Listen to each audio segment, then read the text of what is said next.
In addition to doing improv for 15 years, my guest has worked at Laika, Cartoon Network, and currently Sony Pictures Animation, where he is head of story on Connected, which is coming to theaters October 23rd, 2020, if all goes according to plan. My guest is Guillermo Martinez, and this is the Changed Podcast.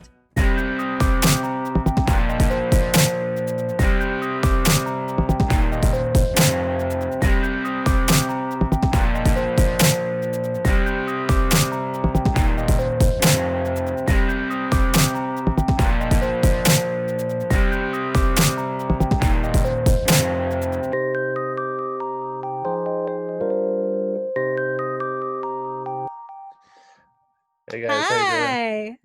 Hi, Guillermo. Awesome. Thank you so much for inviting me. I'm super excited to be here. Yeah, I'm super happy that you agreed to come on this podcast. And you and I have played together at Curious Comedy Theater. Shout out to Curious. Hi, Stacy. Curious. But yeah, you don't live here anymore. You're in California.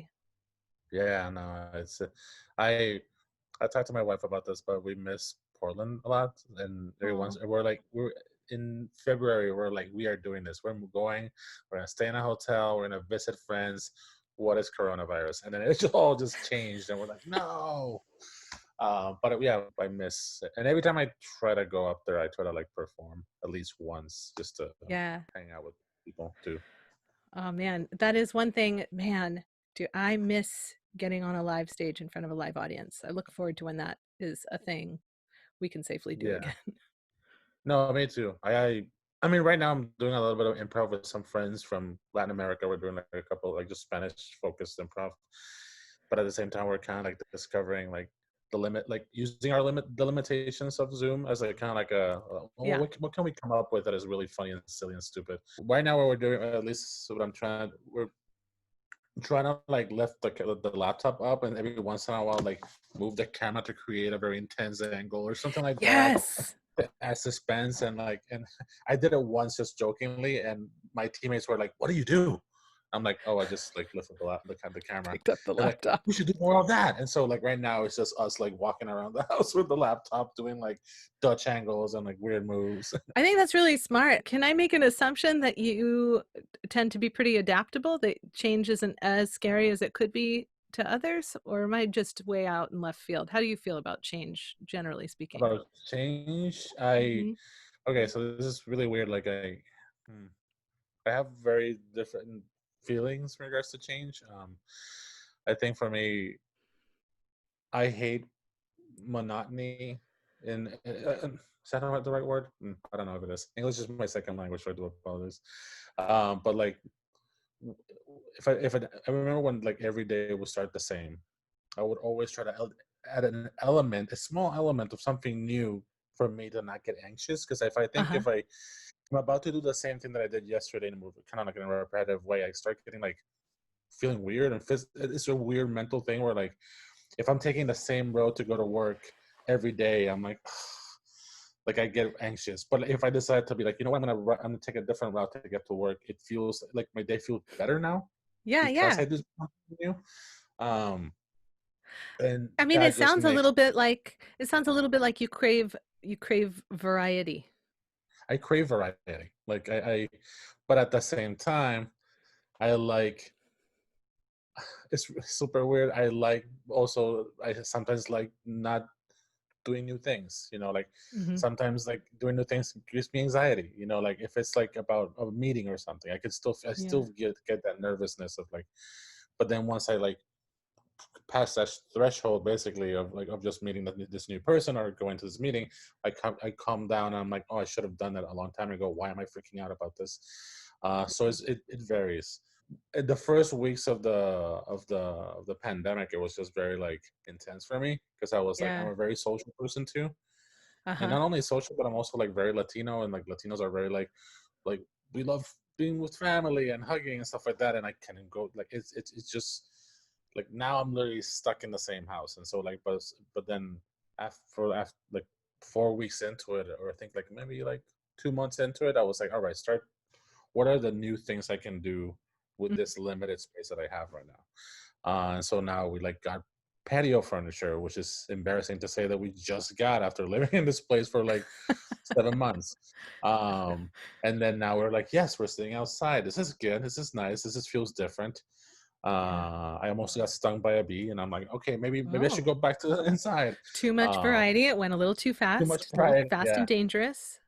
Well, yeah, I just, oof, I felt alive again. For you, improv and this sort of variety craving and or adaptability, which do you think came first for you? I think from a very young age, I used to like, I don't know, like I would watch something and then I immediately would get bored and I would like go to something else and I would just like, I always wanted something new.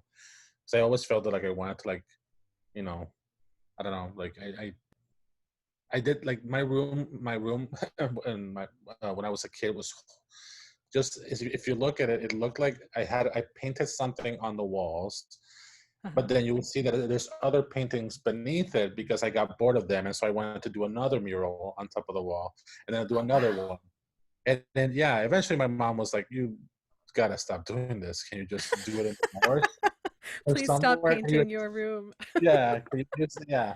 And so like I always like yeah, it's my sketchbooks were like a drawing that looked pretty good, and then I gave up immediately. I was like, all right, let's go to a new one, and I just got bored so quickly.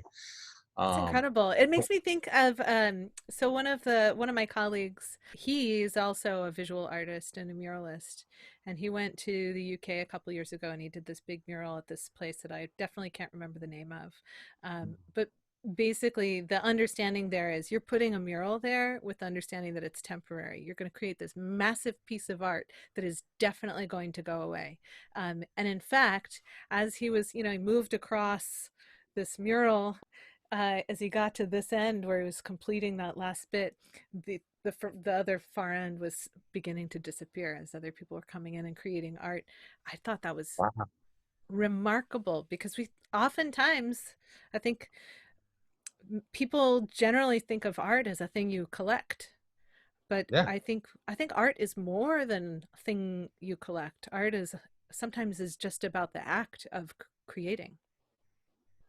yeah, no, it sort of reminds me of like the first time I discovered oil painting in art school, and I Mhm. discovered that oil painting at like how you with acrylic you would paint and then it will solidify, and that was it.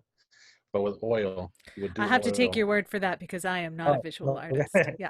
I might be wrong, but like I feel that like oil stay like it stays wet, so it can change at any moment. Like it's super crazy. Like I painted an oil, and then weeks passed by, and I could pass my finger through it, and then I completely changed the whole thing. And it's super Wow. weird that like, and I think that's what adds value to it. Maybe I'm crazy, but I think that's what adds value that you have something that is like still looks like it came out of the oven, like, and it still can be anything. It's so scary. I remember like, and also like oil painting. Also like I remember like painting the canvas orange, I think, and then I put some blue on it. The blue disappeared, and it was just the orange. It's almost like wow, like the color orange just consumed the blue, and it was just like all those little things made me go like, wow, this is such a dangerous and amazing like living, breathing organism that is choosing what it wants to be. I mean, I will get a phone call from an art friend of mine going like, dude, that's not the way it works. I'm like, but that's the way I remember it working when I was doing my first oil. You don't know me. Um, I no, think that but in counts. regards, I think I remembering the think that way counts. something works totally Yeah, counts as it working that way. At least for you, it yeah, does. It yeah. takes on that No, meaning.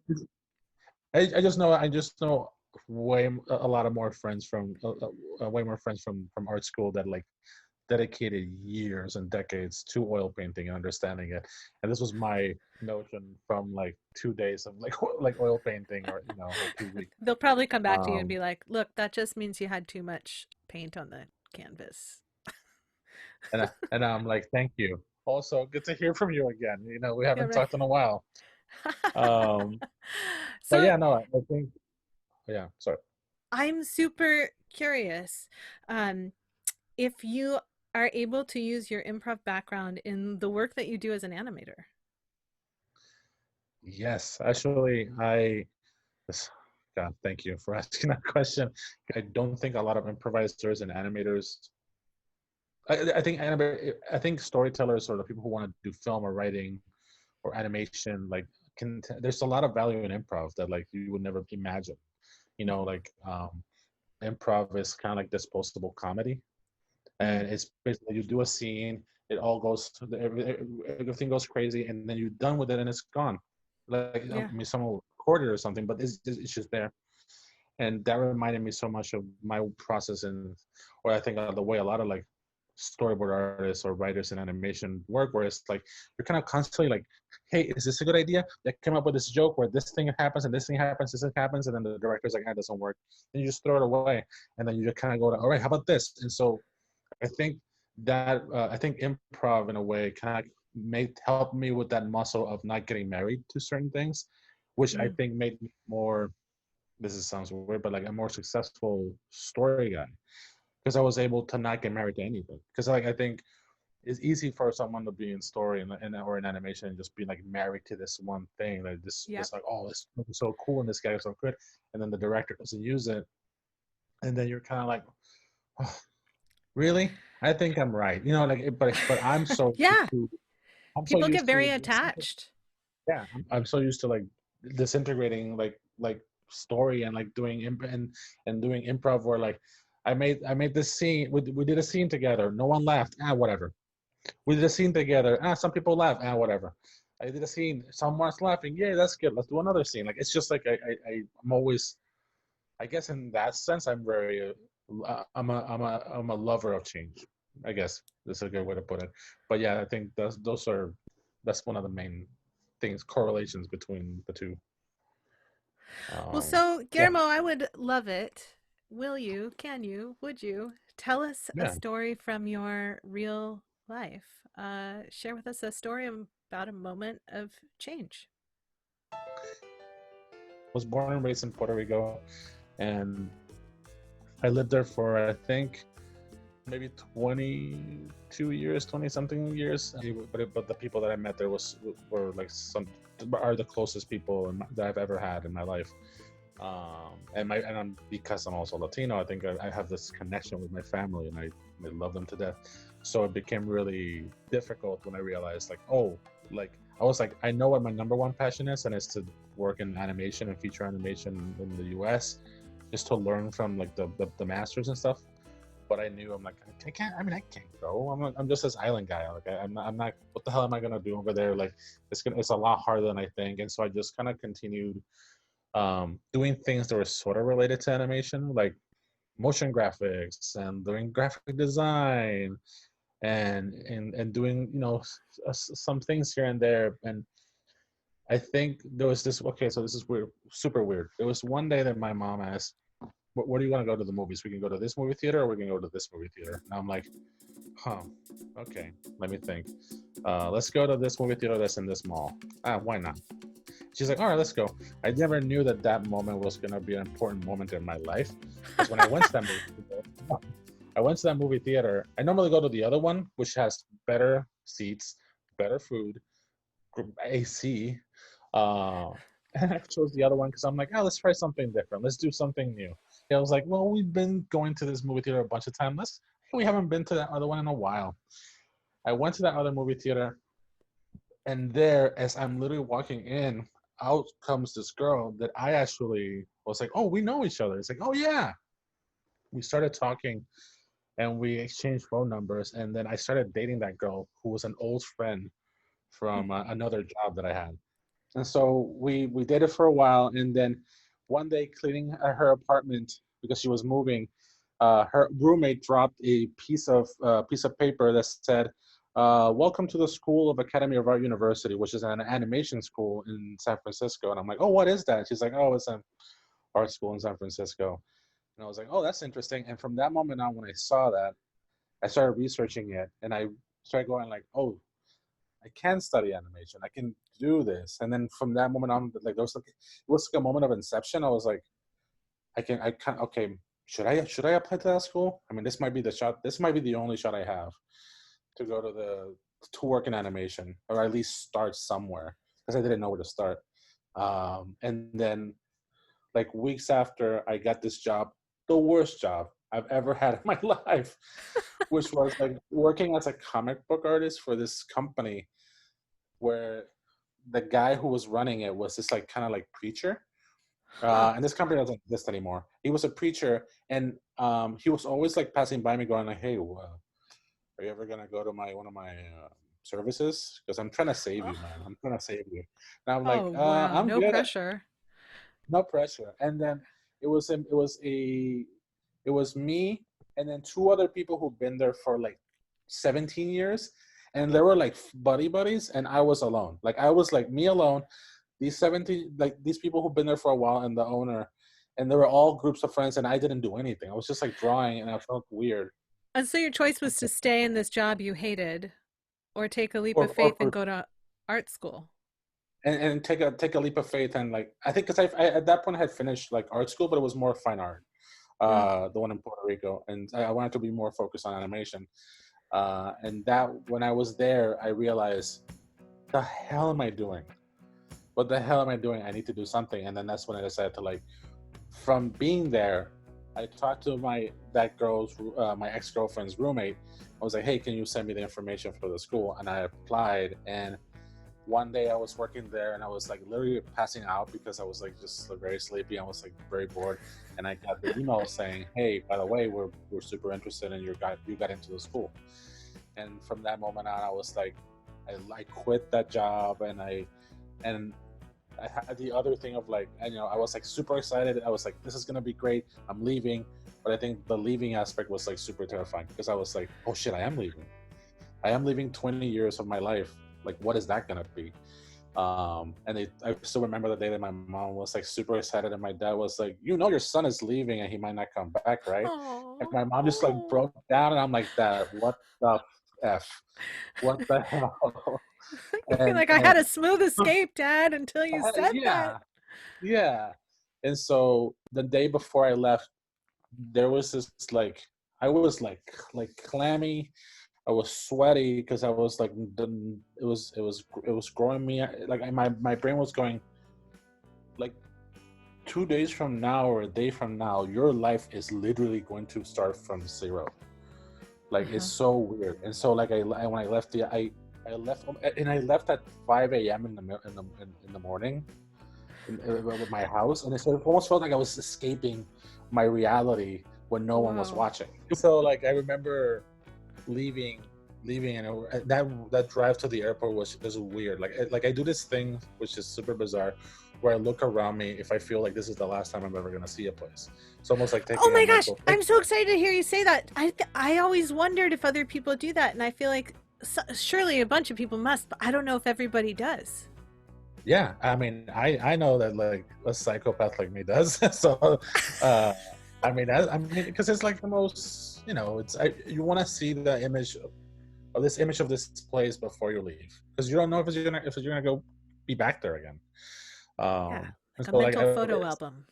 and so I was like all the way to the airport, just looking at all these places. I remember having a party there. I remember getting drunk there. I remember doing this there, and it was all like still at night, like the sun was coming up, and then I still remember flying, and then I landed there, and I landed in San Francisco, and to go from Puerto Rico to San Francisco, it was like it was a weird experience because for me, if I had flown to Florida, which has a bigger Puerto Rican population, I would have been like, oh, this is gonna be an easy transition. But here, it was like a melting pot of different nationalities that I had never like socialized with, and I was like, this is crazy. And I stayed in the hotel, and my dad, he's very like sweet and he's very supportive, but he's very like, all right, see you later. Like he's very like, all right, take care, just dropping you off. And so I remember like me sleeping with him. Like we had like two beds, and he was like, hey, he was like, I'm not gonna wake you up, but I have to take the flight back to the island tomorrow. And I'm like, yeah, that's fine.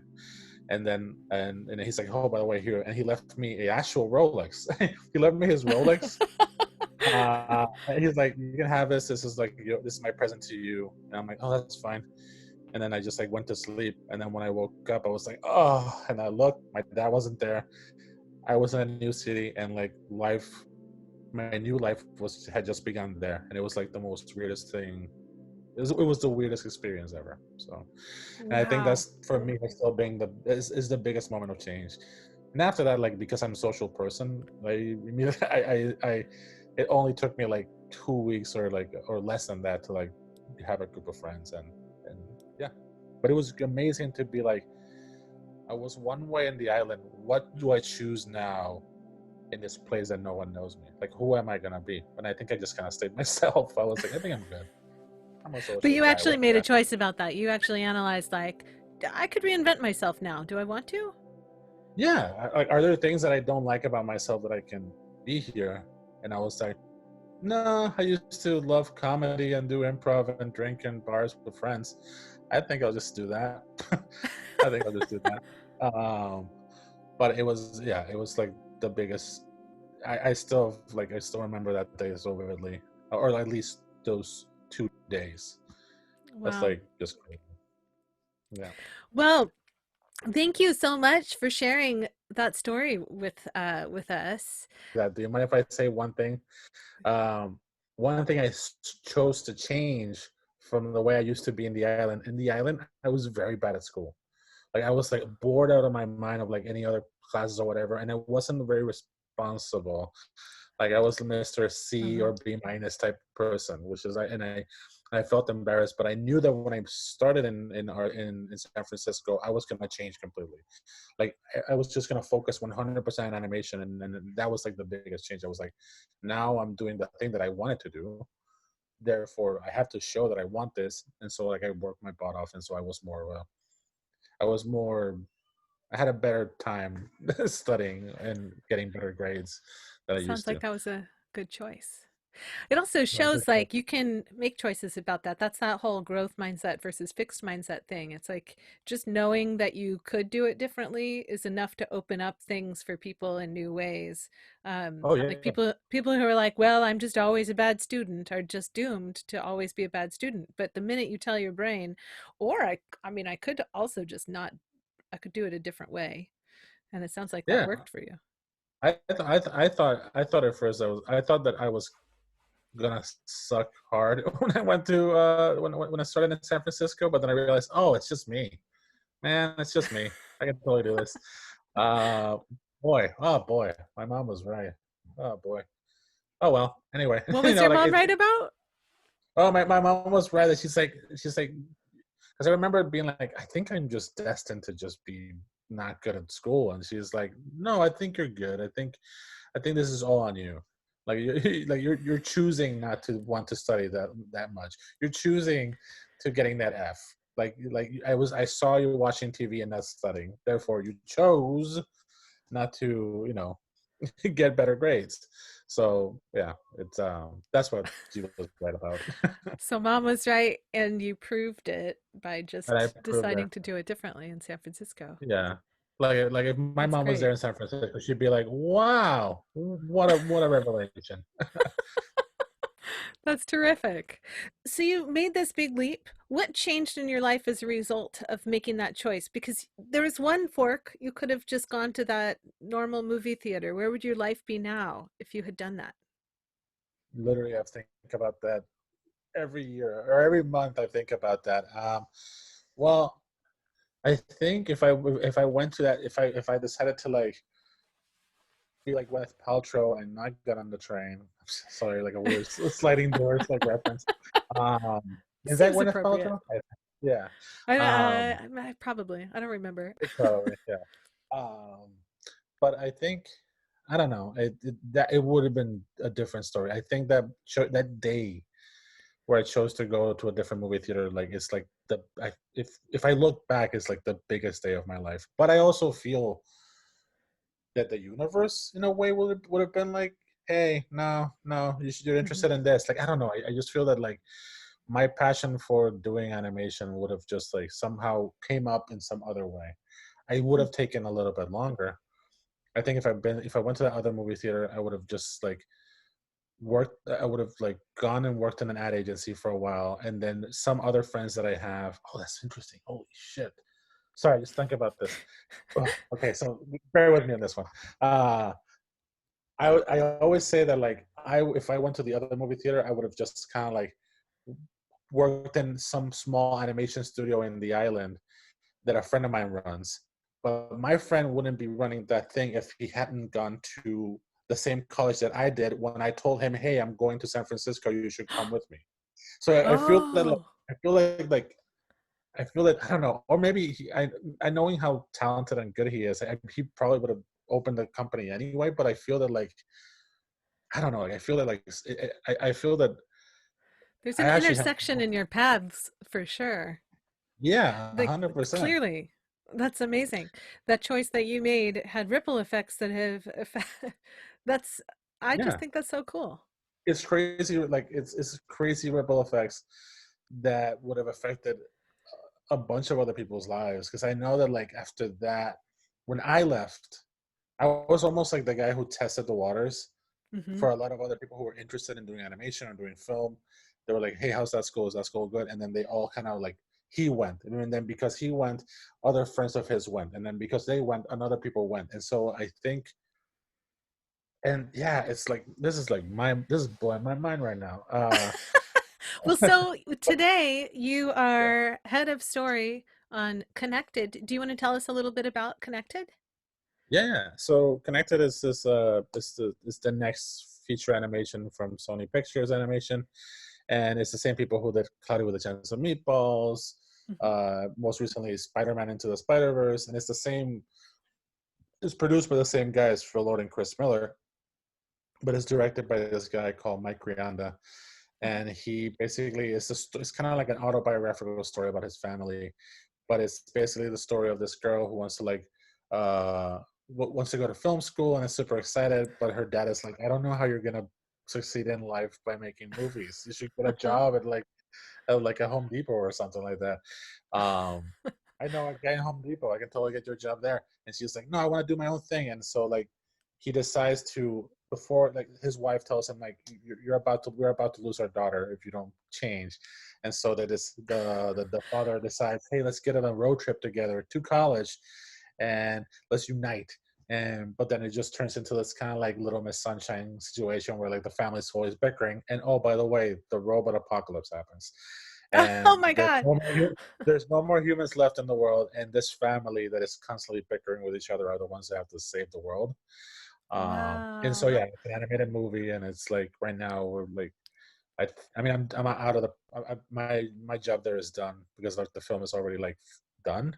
Basically Yeah, now they're yeah. just doing mixing, but it's might be one of the most like like gratifying experiences, professional experiences of my life, because it literally is the movie that I've always wanted to do. Like when I met the director, he actually approached me. He was like, "Hey, me and him have different friends who are like, ugh, you guys should just hang out with each other. Like you should meet this guy. Oh, you should meet Guillermo. Oh, you should meet." I'm like, who is this guy? And then we met, and then we clicked, and it was just like this really good relationship. And it was like it's like his inspirations in comedy are like Greg Daniels and like like The Simpsons, and it's just like Hmm. bleak, sort of like bleak comedies, but with a little but for families. And I I've been I was blessed to be able to like work on that project. That's really cool. Yeah, What's yeah. uh what's next?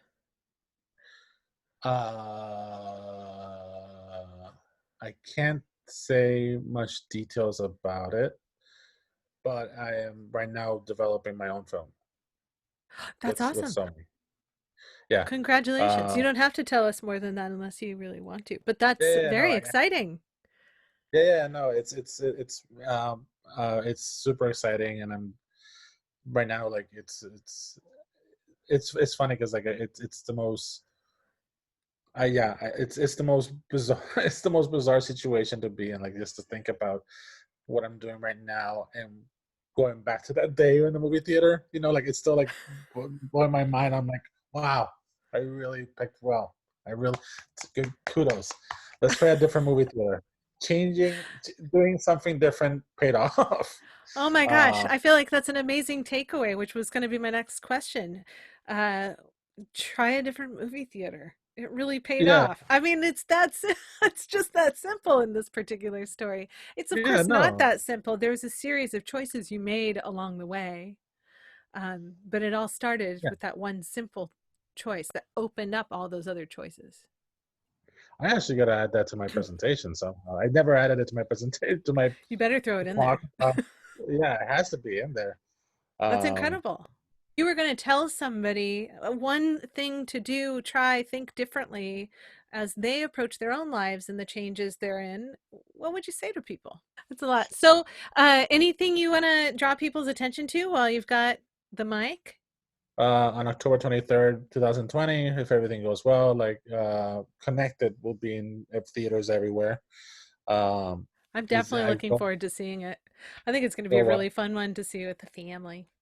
Yeah. And the family is great. Like, like the dad is voiced by Danny McBride. The mom is Maya Rudolph.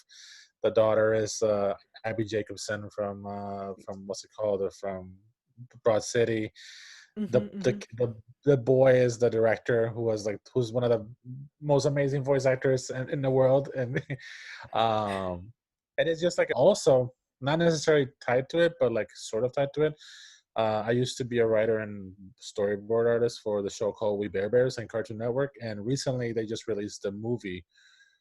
It's streaming now online, and it's basically like just it's like almost like the final episode. It's like the end of that show. So Oh, cool. if you have kids, I think it's a good movie for people to watch. Um, Fantastic. and yeah, I have no, Well, and I thank think you. that's it. Yeah. Thank you so much, Guillermo. I really, really appreciate your time today and I loved hearing your thoughts. Thanks so much for being on my podcast. Oh, thank you. I cannot wait to cringefully hear myself in the podcast going like, what are you talking about, Guillermo? But yeah, anytime.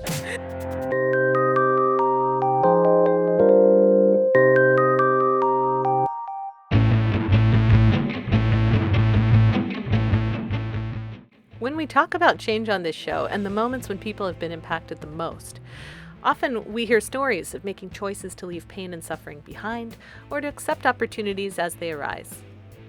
But sometimes it's the little things that point to big things down the road, and the only way to see this relationship between choices and events is hindsight. Which movie theater do you want to go to hardly seems like an invitation to a complete change of life and career, and yet the simplicity of this choice is exactly what led Guillermo down the path of leaving home soil for new conquest. One door presenting itself after another, and all because of this one small choice. Are we the pilot of our own destiny? If we can't see these pivotal moments until they're long behind us, what should we do? My own philosophy has been to simply stay open. Make choices filled with purpose where you can, but stay open to surprising things showing up from the choices you didn't even know you were making. It's the simplicity of walking along the sidewalk with eyes up to the world, taking it all in, versus walking along with your nose pointed to your feet, trying to get each step right. When I think about how my own life has turned out so far, I can identify at least a half a dozen movie theater moments along my own path, and it's both strange and wonderful to think about life in this way. What about you?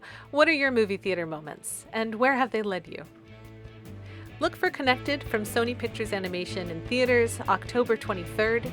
You can visit the Cartoon Network to watch We Bear Bears online or watch with your Netflix or Hulu subscription. Visit our website, thechangedpodcast.com, to enjoy the show notes from this episode and learn more about Guillermo. If you enjoyed this episode, please share it with a friend. Remember to subscribe, rate, and review this podcast to help other folks find it. And as always, thank you for listening. You've been listening to The Changed Podcast. I'm Aiden Nepom, and I wish you the kind of experiences in life that you are excited to tell stories about.